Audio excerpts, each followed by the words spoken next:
バッテリーの確認忘れてた。配信者としては危険な状態じゃないかそれ。全部取っておきたいもんね。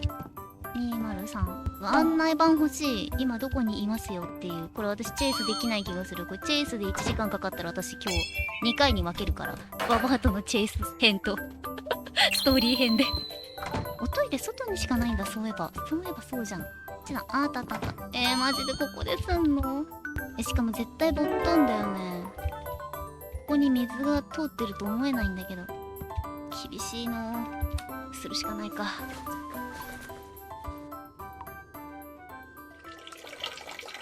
この音嫌なんだけどこ